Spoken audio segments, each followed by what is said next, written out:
um lugar de honra. Gênesis capítulo 50, versículo 7, você pode conferir. Livro de Êxodo capítulo 3, versículo 16. E os apóstolos, 1 Timóteo,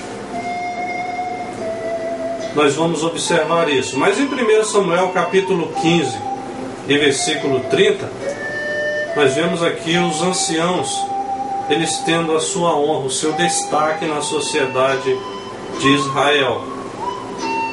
E o que nós descobrimos hoje é que a história da igreja, ela tem um grande auxílio na pessoa do ancião.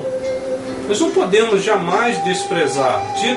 Tito capítulo 2, versículos de 1 a 5, nos fala sobre isso, que nós devemos honrar os anciãos, não ser ásperos com eles, mas admoestá-los com a paz.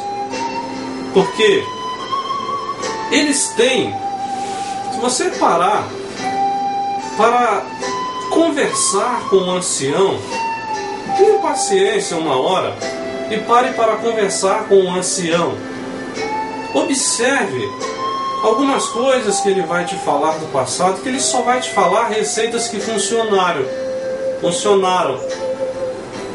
Eles tiveram problemas e algumas coisas não deram certo, mas as coisas que deram certo eles guardaram. Então eles vão te dar a experiência de receitas que funcionaram no passado. Então os anciãos, eles têm um depósito de sabedoria para transmitir para nós, para os nossos jovens hoje, que nós não imaginamos. Mas o que nós descobrimos é que a nossa sociedade está cheia de asilos. Os anciãos, eles estão abandonados, eles estão sendo descartados. Até nas nossas igrejas, nós não vemos nenhuma atividade voltada para o ancião. Nós não vemos eles terem o seu espaço, respeito ao seu modo de ser, ao seu estilo, à sua estrutura física, emocional. E o que Paulo diz aqui é que não devemos repreender asperamente o ancião, Tito capítulo 2. E no nosso lar, que lugar os avós estão ocupando nas famílias cristãs? Será que ele está descartado? Está jogado para um canto? Está ultrapassado? Não, vamos oferecer carinho aos nossos anciãos. Vamos dar carinho aos nossos anciãos. Você que tem avô, você que tem avó, chegue de manhã cedo, dê um beijo, dê um abraço, dê um carinho, ofereça-lhe um conforto, um calor humano, porque geralmente eles ficam esquecidos. É isso que está acontecendo. Queridos, eu fico preocupado nesses dias que estamos vivendo, porque o apóstolo Paulo, ele disse que a rebeldia, esse esfriamento de amor, é um sintoma de uma apostasia nos últimos dias. As pessoas mais jovens se revoltando contra os mais velhos. Eu posso ler com você na carta de Paulo, primeira carta de Paulo a Timóteo. Você vai observar no capítulo 3 da primeira carta de Paulo a Timóteo.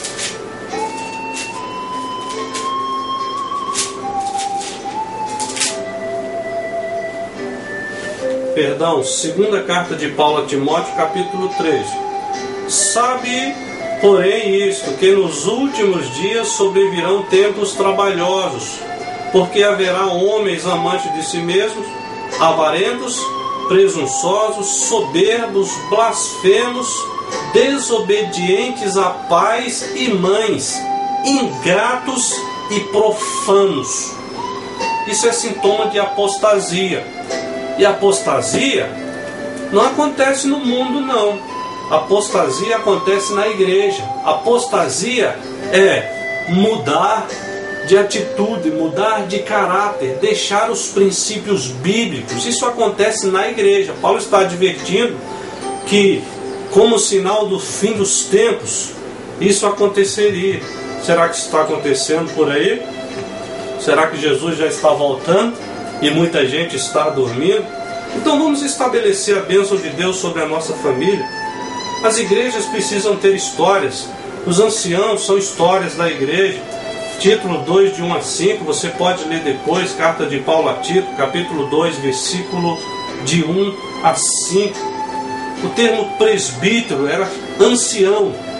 Com exceção, alguns jovens eram consagrados ao presbitério, como Timóteo, Tito, por exemplo. Mas o termo presbítero é ancião. Os anciãos, eles tinham o seu lugar de honra na igreja primitiva. Eles tinham o seu lugar de destaque. Eles eram respeitados grandemente. E nós devemos ficar com essa lição para a nossa vida. Nós falamos aqui sobre a família. Deus sobre todos, o homem como cabeça, a mulher no interior do lar, os filhos criados à luz da palavra de Deus, os anciãos sendo honrados conforme nos manda a palavra de Deus. Mas nós vivemos tempos trabalhosos. Se você parar para observar, João, que recebeu a revelação do Apocalipse, ele era um ancião, velhinho, seus 80, 90 anos de idade, aproximando aos 100 anos. E Deus lhe deu a grande revelação. E quem ele viu lá no céu? Ele ouviu um barulho de louvor, de adoração. E ele olhou. E quem estava dizendo: Santo, Santo, Santo é o Senhor Deus Todo-Poderoso? 24 anciãos. Então os anciãos, ele tem a sua honra no céu também. Eles estavam diante do trono, louvando e adorando a Deus, representando ali Israel e a igreja, na presença do trono de Deus, ou diante do trono, na presença de Deus, melhor dizendo. Porém, nós vivemos tempos difíceis e a cultura secular não nos oferece muito apoio aos padrões bíblicos, à família, à moralidade. A cultura secular não oferece muito apoio, não. Tiago capítulo 4, versículo 4, diz que a amizade do mundo é inimizade contra Deus. Então nós devemos amar a Deus, não amar ao mundo. Romanos 12, 1 e 2 diz: não vos conformeis com o mundo, não tomeis a forma do mundo, mas transformai-vos pela renovação da vossa mente. E a nossa mente só pode ser renovada para bem na palavra de Deus. Nós descobrimos aqui que a emancipação da mulher, quebrando princípios bíblicos, traz também problemas para a família, porque inflige-se a Bíblia, afasta-se de Deus, e afastando-se de Deus, deixa livre acesso ao diabo nas famílias.